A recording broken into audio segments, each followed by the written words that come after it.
Hello and welcome to the Govind education. मैं हूं आपका दोस्त गोविंद और आज हम पढ़ने जा रहे हैं क्लास 8 का सोशल साइंस का पहला चैप्टर जिसका नाम है प्राकृतिक संसाधन एवं उनका उपयोग।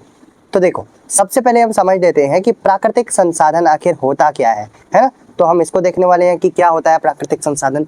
तो जो हमारा भौतिक वातावरण प्राकृतिक संसाधन से बना हुआ है, इनका उपयोग मानव के विकास और जीवन यापन के लिए किया जाता है। संसाधनों का उपयोग सोच समझकर और संतुलित ढंग से करना ही, ताकि वर्तमान और भविष्य की पीढ़ियों की आवश्यकताओं को पूरा हो सके। तो ये बेसिकली जो हमारा चैप्टर है, ये पूरा चैप्टर बेस्ड है प्राकृतिक संसाधन के ऊपर। अब सबसे पहले हम समझ लेते हैं आखिर ये संसाधन क्या होता है भाई।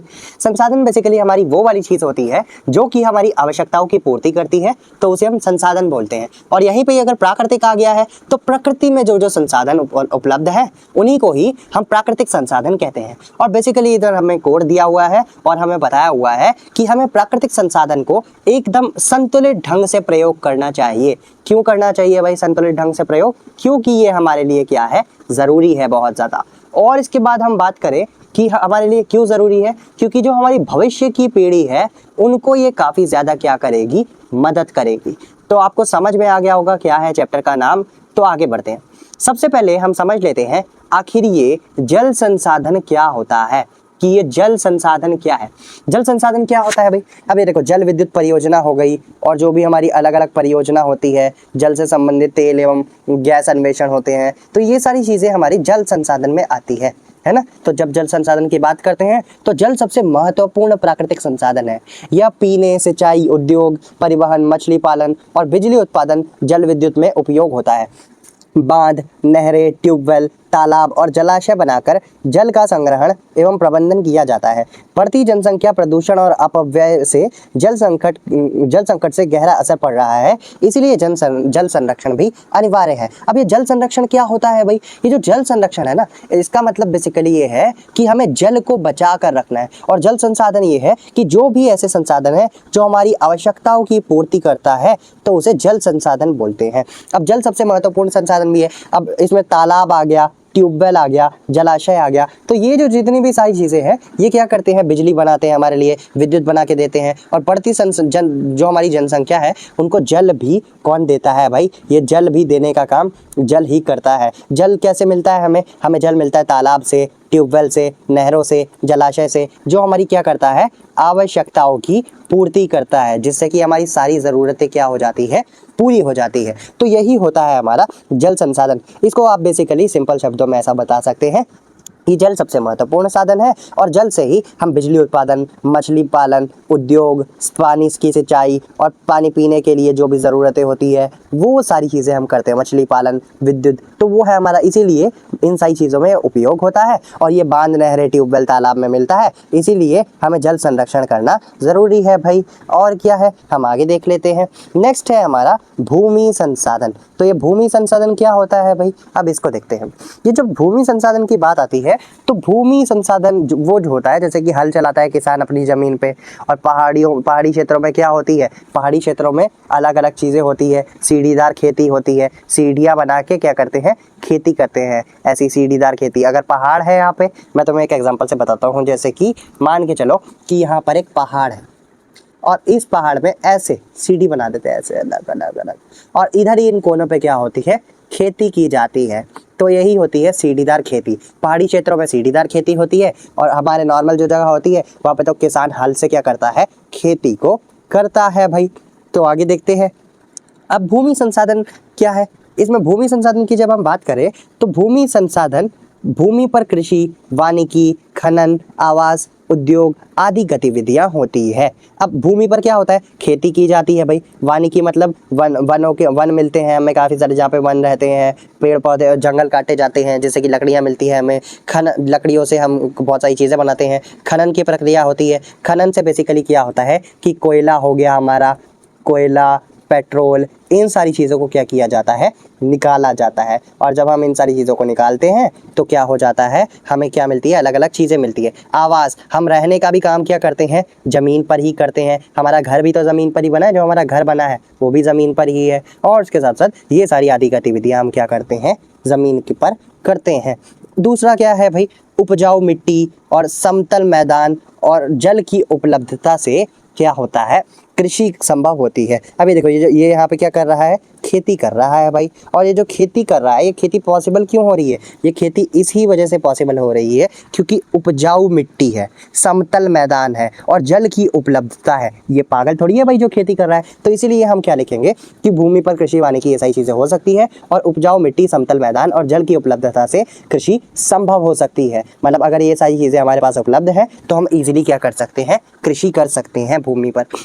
भूमि का अंधाधुंध उपयोग, कटाव, अधिक रासायनिक उर्वरक और कीटनाशकों से भूमि की उर्वरता घटती है। जब हम ये सारी चीज़ें करते हैं, कीटनाशक डालते हैं, अंधाधुंध हम काटते रहते हैं वो पेड़ पौधे, जिसकी वजह से क्या होती है, हमारी भूमि की उर्वरता कम होती है। उर्वरता मतलब उर्वरक क्षमता होती है, जिससे कि कहीं ज़्यादा पेड़ पौधे उगते हैं, कहीं कम उगते हैं, कहीं ज़्यादा हमें ज़्यादा खेती करने पे हमें अच्छी अच्छी फसलें मिलती है। तो वो जो फसल होती है ना भाई, वो अच्छी फसल हमें तभी मिल पाती है जब भूमि क्या होती है, उर्वरक होती है। तो भूमि की उर्वरता की वजह से ही क्या होता है, बेसिकली सारी चीज़ें की जाती है। इसीलिए हमें अंधाधुंध कटाव नहीं करना चाहिए क्योंकि भूमि की उर्वरता कम होती है। मृदा संरक्षण, फसल चक्र, जैविक खाद और उचित सिंचाई से भूमि की गुणवत्ता बनाए रखें। तो मृदा का संरक्षण करना चाहिए, मृदा को हमें बचाना चाहिए, फसल चक्र, जैविक खाद डालनी चाहिए। जैविक खाद जो हम गोबर से बनाते हैं वो सारी घास, तो वैसी खाद डालनी चाहिए जिससे कि क्या होती है, हमारी भूमि की गुणवत्ता बनी रहती है। ये टॉपिक आपको समझ आ गया होगा। बढ़ते हैं हम अपने आगे वाले टॉपिक पे। अब हम आगे देखते हैं नेक्स्ट क्या है भाई। नेक्स्ट है हमारा वन एवं वन्यजीव संसाधन। वन एवं वन्यजीव संसाधन क्या है, वन, लकड़ी, चारा, ईंधन, फल, औषधि, रेशा आदि पर्यावरण संतुलन में आवश्यक होते हैं। वन्यजीव क्या करते हैं, वन्यजीवों का आवास प्रदान करती है। वन वन्यजीवों को आवास देती है और संतुलन बना के रखती है। वन ही हमें क्या करता है, जंगलों से ही तो हमें सांस मिल रही है। अभी इतने सारे पेड़ तुम्हारे घर के पास थोड़ी है, जंगलों से ही इतनी सारी सांस, सारी चीज़ें, सब चीज़ों को मेंटेन करके रखता है एकदम। क्या करता है, बैलेंस बनाता है। जो ये बैलेंस बनाने का काम है वो कौन करता है, वन ही करता है। वरना बैलेंस कहाँ से बनेगा भाई। तो इसीलिए क्या है, वन हमारा बैलेंस बनाने का काम करता है। अब वनों की कटाई, अवैध शिकार और प्रदूषण से जैव विविधता को नुकसान पहुंचता है। जैव विविधता मतलब अलग अलग जो जीव जंतु होते हैं, मोर, चीता, भालू, वो सब विविधता है। विविधता मतलब वैरायटी। जैसे शादी में जाते हो ना, अलग अलग तरीके का खाना होता है, वैसे ही तो विविधता धीरे धीरे कम होती है अगर हम क्या करेंगे, शिकार करते रहेंगे। तो इसीलिए हम क्या करते हैं, वनों को हमें बचाना चाहिए। वन को संरक्षण, वृक्षारोपण और जो भी सारी चीज़ें हैं, हमें उसकी क्या करनी चाहिए, रक्षा करनी चाहिए भाई। अब आगे बढ़ते हैं। आगे क्या है भाई, आगे हमें बोला है कि खनिज संसाधन। खनिज संसाधन तो मैंने पहले ही बता दिया था कि कोयला, लौह अयस्क, बॉक्साइट और चूना पत्थर, तांबा, सोना, पेट्रोलियम आदि खनिज उद्योग से ही हमें प्राप्त होते हैं और ये खनिज उद्योगों से ही हमें मिल पाते हैं। तो वही सारी चीज़ें हमें बताई हुई है। खनिज सीमित मात्रा में होते हैं और इनका निर्माण में लाखों वर्ष लग जाता है, लाखों करोड़ों साल में ये बहुत हाई मात्रा में मिलते हैं। और मिलते हैं ना, तो लाखों करोड़ों साल लगते हैं इन्हें बनने में। अगर एक बार इसे मैंने ख़त्म कर दिया पूरा, उसके बाद लाखों करोड़ों साल खाली बैठना पड़ेगा भाई। इसीलिए हमें खनन को अच्छे से करना चाहिए क्योंकि ये लाखों वर्ष में बनते हैं और ये सारी चीज़ें जो है वो क्या मिलती है, हमें खनन में मिलती है। अंधाधुंध खनन से पर्यावरण प्रदूषण, भूमि क्षरण और जल स्रोतों को नुकसान मिलता है, नुकसान पहुंचता है। अब हम अंधाधुंध हर जगह खनन करेंगे तो हमें दिक्कत तो आएगी। तो वही सारी चीज़ें बोली है और हमें बताया है कि खनन जो है वो खनन को विवेकपूर्ण और उपयोग और पुनः चक्रण का आवश्यक। पुनः चक्रण मतलब थोड़ा धीरे धीरे करना चाहिए, ऐसे एक बार में सब कुछ खत्म थोड़ी कर देंगे। तो वही सारी चीज़ें हमें बताई है खनिज संसाधन में। नेक्स्ट है भाई हमारा वायु संसाधन। वायु संसाधन क्या होता है, वायु संसाधन वायु के जीवन के लिए अनिवार्य है कि यह श्वसन, प्रकाश संश्लेषण, जल चक्र, परागण और जलवायु में नियंत्रण में सहायता देता है। वायु प्रदूषण स्वास्थ्य के लिए हानिकारक है। जलवायु परिवर्तन, अम्ल वर्षा, ओजोन परत क्षरण जैसी समस्याएं उत्पन्न करता है। स्वच्छ ऊर्जा, वृक्षारोपण, वाहनों को कम उपयोग और प्रदूषण नियंत्रण से बचाता है। स्वच्छ वायु सुनिश्चित करें। तो बेसिकली क्या है वायु संसाधन में, वायु संसाधन में बेसिकली हम देखते हैं कि किस तरीके से जल चक्र बनाता है। जल चक्र हमने पता ही है, पहले क्या होता है, नदी होती है भाई, नदी से पानी ऊपर चले जाता है वाष्पीकृत होकर, फिर बादल बन जाते हैं, बादल से वापस वर्षा हो जाती है, जिसकी वजह से ये सारी चीज़ें अच्छे से हो पाती है। तो यही चीज़ हमें बता रहे हैं कि ये जो जितना भी प्रकाश संश्लेषण है वो सारी चीज़ें वायु के ही वजह से हो पा रही है, इसलिए हमें इसे भी बचाने की ज़रूरत है। आगे बढ़ते हैं भाई। आगे क्या है हमारा, नेक्स्ट हमें बोला है ऊर्जा संसाधन। ऊर्जा संसाधन क्या होता है, ऊर्जा हमारे दैनिक जीवन, उद्योग, परिवहन, तकनीकी विकास की आधारशिला है और स्रोत कोयला, पेट्रोलियम, प्राकृतिक गैस, जल विद्युत, सौर, पवन, बायोगैस, परमाणु आदि तो इन सब के उदाहरण है। नवीकरणीय ऊर्जा का उपयोग बढ़ाना चाहिए क्योंकि जीवाश्म ईंधन सीमित और प्रदूषणकारी है। तो ये जो ऊर्जा संसाधन होता है ना बेसिकली, तो इन्होंने बोला है कि हमें ऊर्जा संरक्षण करना चाहिए, जितना भी हमारा ऊर्जा संरक्षण हम करेंगे अनवीकरणीय संसाधन का, जिससे कि क्या मिलेगा, हमें फायदा मिल पाएगा। नेक्स्ट है हमारा जैव संसाधन। जैव संसाधन क्या होता है भाई, इसमें पौधे और पशु, सूक्ष्म जीव और उनसे प्राप्त उत्पाद आते हैं, जैसे कि दूध, अंडे, मछली, शहद, औषधियाँ। ये भोजन औषधि उद्योग और आजीविका के लिए महत्वपूर्ण स्रोत है। जैव विविधता का संरक्षण और सतत उपयोग हमारी जीवन सुरक्षा के लिए आवश्यक है। तो जैव संसाधन तो पता ही है, हमें अलग अलग जीवों से अलग अलग चीज़ें मिलती है जो कि हमारे लिए फ़ायदेमंद होती है। तो वही सारी चीज़ें हमें इसमें बताई हुई है। आगे बढ़ते हैं भाई, नेक्स्ट क्या है। नेक्स्ट हमें बताया है कि हमें कि किस तरीके से क्या क्या चीज़ें करनी चाहिए। हमने ये सारे टॉपिक देख लिए हैं, अब हम आगे बढ़ते हैं। नेक्स्ट है हमारा प्राकृतिक संसाधन का वितरण। अब ये प्राकृतिक संसाधन का वितरण क्या होता है भाई। अब प्राकृतिक संसाधनों का वितरण और प्रबंधन, ये आपकी बुक में भी ऐसा सब मैप बना हुआ है, तो इसको अच्छे से हम पढ़ेंगे, ध्यान से देखना। अब इसमें जब हम बात कर लेते हैं प्राकृतिक संसाधन के वितरण में, तो ये देखो, ये जो तुम देख रहे हो ना इधर ऐसे ऐसे ऐसे ऐसे अपनी बुक में, तो इसमें बेसिकली अलग अलग शेप्स दी हुई है। कोयले के लिए ऐसे है, लौह अयस्क के लिए ऐसे है, बॉक्साइट के लिए ऐसे है, चूना पत्थर के लिए ऐसे है, अभ्रक के लिए ऐसे है, पेट्रोलियम और प्राकृतिक गैस के लिए ऐसे बनी हुई है शेप। आपको अपनी बुक में ज़्यादा अच्छे से दिख रहा होगा।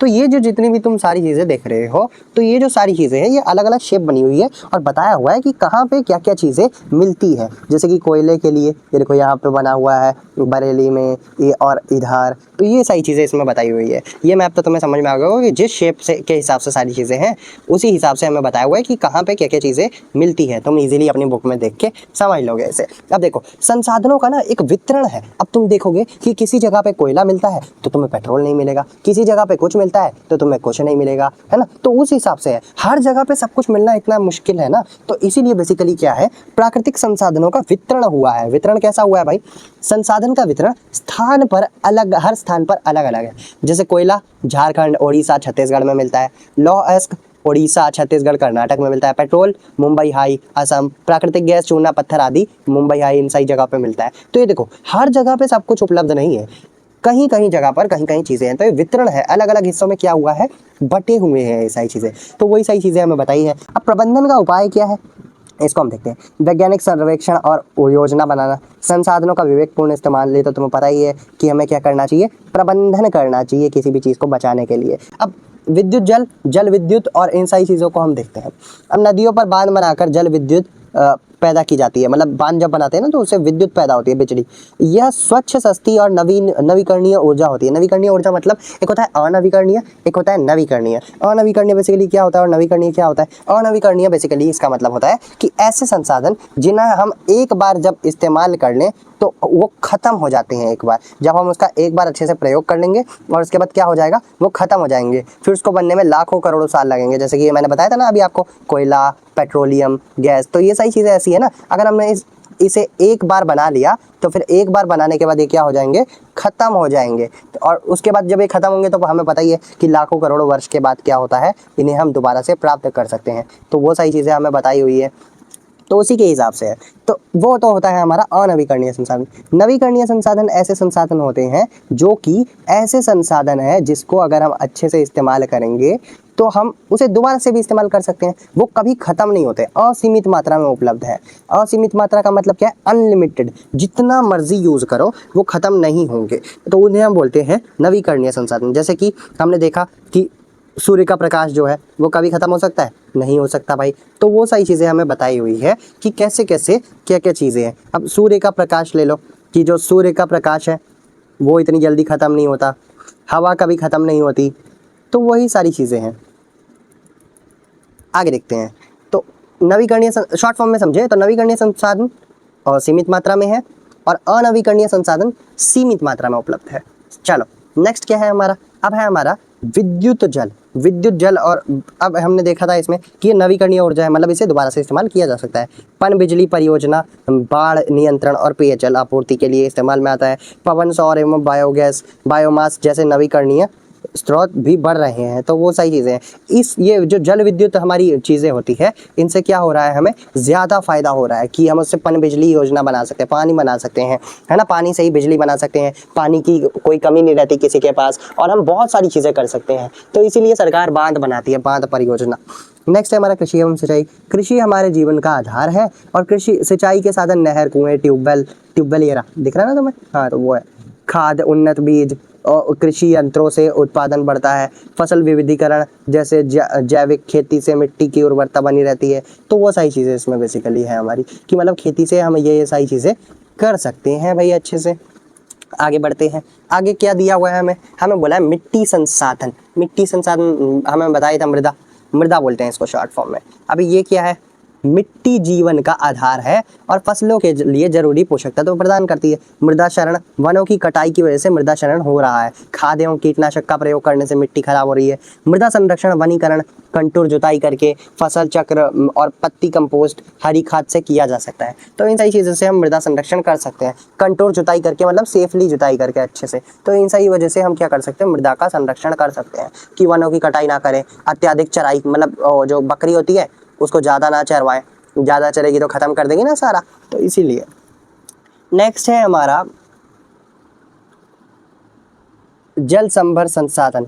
ये तो हमने देख ही लिया, जल संभर संसाधन। इसमें बेसिकली कुछ नहीं है कि भूजल पुनर्भरण, वही है, बाढ़ नियंत्रण को सारी चीज़ें से अच्छे से करना, तो यही है। जैव विविधता हमने देख ही ली थी, खनिज संसाधन हमने देख ही लिए हैं। अब हमें देखना है भू संसाधन नियोजन व प्रबंधन, कि किस तरीके से नियोजन और प्रबंधन हमें करना चाहिए। अब सीमित संसाधनों का वैज्ञानिक व समुचित उपयोग ही सतत विकास देता है। भूमि उपयोग नियोजन, भू नक्शे, उपग्रह चित्र व GIS से संसाधनों का आकलन किया जाता है। इससे कृषि उद्योग, खनन, आवास, परिवहन आदि को संतुलित विकास संभव होता है। तो वो सही चीज़ें हैं। अभी जो भू संसाधन है ना, ये भू संसाधन क्या करता है, नियोजन करना है हमें भू संसाधन का। भूमि पर जितने भी संसाधन उपलब्ध हैं उनको हमें अच्छे से बचा कर रखना है, सतत विकास करना है। ये वर्ड बहुत इंपॉर्टेंट है, सतत विकास या सतत पोषणीय विकास। अब ये सतत पोषणीय विकास क्या है, अब देखो हमारे पास जो संसाधन है, अनवीकरणीय संसाधन और जितने भी संसाधन हैं उनको हमें क्या करना है, अच्छे तरीके से इस्तेमाल करना है। जो संसाधन है उसको क्या करना है, ढंग से इस्तेमाल करना है। जितना ज़रूरत है उतना ही हमें यूज़ करना है। अगर हमें इतना चाहिए तो हम इतना ही यूज़ करेंगे, इतना सारा यूज़ नहीं करेंगे। तो इतना अगर हम यूज़ करेंगे तो जिससे हमारा संसाधन बचेगा और जो तुम्हारे आने वाली पीढ़ी होगी वो भी क्या रह पाएगी, खुशी से रह पाएगी। तो यही है सतत पोषणीय विकास। तो हमें संसाधनों का पर्याप्त मात्रा में इस्तेमाल करना चाहिए कि वो संसाधन बचा रहे हमारे लिए। सांस्कृतिक संसाधन हमने देख ही लिया कि ऐतिहासिक धरोहर किस किस तरीके से, किसके पास कितनी सारी चीज़ें हैं, किसी के पास कुछ है, किसी के पास कुछ है। तो उसी के हिसाब से किले, महल, मंदिर, ये स्थल विरासत के उदाहरण है। पर्यटन को बढ़ावा देते हैं, हमारी पहचान बनाते हैं, है ना। तो ये सारी चीज़ें किससे बनी है, सीमेंट से ही तो बनी है। तो ये सीमेंट भी तो हमारे लिए संसाधन हुआ। तो वही सारी चीज़ें हैं। तो अगर हम इसे अच्छे से अगर नहीं रखेंगे तो ये हमारे लिए पर्यटन में नुकसान देगी। तो इसीलिए हमें क्या करना है, ये ऐतिहासिक धरोहरों को भी संभाल कर रखना है। क्या करना है, संभाल कर रखना है। संभाल के रखेंगे तो हमारे लिए भी क्या रहेगा, अच्छा रहेगा। नेक्स्ट क्या है, नेक्स्ट है हमारा खनिज के दुष्परिणाम व संरक्षण। अब खनिज के दुष्परिणाम क्या है, अंधाधुंध खनन से भूमि क्षरण, वायु व जलवायु में परिवर्तन हो सकता है। खनिज सीमित, इनके अति उपयोग से भविष्य में संकट आ सकता है। मैंने तुम्हें बताया कि किस तरीके से भविष्य में संकट आ सकता है, कि हमें इन सारे संसाधनों को बचा कर इस्तेमाल करना चाहिए। बचाओगे संसाधन तो आगे भी तुम्हें मिलेगा। इसीलिए हमें संसाधनों का दुष्परिणाम झेलना पड़ेगा अगर हम इसे ख़त्म कर देंगे तो इसीलिए बचा कर रखो। जल प्रबंधन व संरक्षण में क्या है, बताया ही है तुम्हें, जल को बचाना हमारी जिम्मेदारी है। जल संरक्षण के उपाय क्या है, वर्षा जल संचयन बनाओ, तालाब झील को अच्छे से साफ सुथरा रखो, सफाई रखो, जिससे कि हमारा जल क्या रहेगा, बचा रहेगा। ठीक है, तो मैं आपको एक शॉर्ट चीज़ बताता हूँ जो आपके बहुत काम आने वाली है, कि अब इसमें हमें क्या है, हम क्या कर सकते हैं इसमें। हमें पता है कि संसाधन कुछ सीमित है। अनियोजित उपयोग से भविष्य की पीढ़ियाँ प्रभावित होंगी। सतत उपयोग से पर्यावरण संतुलित रहेगा और गुणवत्ता बनी रहेगी। जल, ऊर्जा व ईंधन की बचत करनी चाहिए हमें। वृक्ष लगाने चाहिए। संसाधन का विवेकपूर्ण इस्तेमाल करना चाहिए, जिससे कि हमारा पर्यावरण बचा रहेगा। और ये लाइन आपके बुक में भी दी हुई है, तो इसको हमें ध्यान से देख लेना है। क्या बोला है हमें इस लाइन में, हमें बोला है कि प्रकृति ने हमें जो कुछ भी ज़रूरत के लिए दिया है, लालच के लिए नहीं दिया। ज़रूरत के लिए दिया है। अगर हम ज़रूरत से उसका इस्तेमाल करेंगे तो प्राकृतिक संसाधनों का संरक्षण ऑटोमेटिकली हो जाएगा और आने वाली पीढ़ी के लिए इसे हम सुरक्षित रख पाएंगे। तो यही सारी चीज़ें थी। आशा करता हूँ आपको ये चैप्टर समझ आया होगा। समझ आया हो तो इस वीडियो को लाइक कर देना और चैनल को सब्सक्राइब कर देना।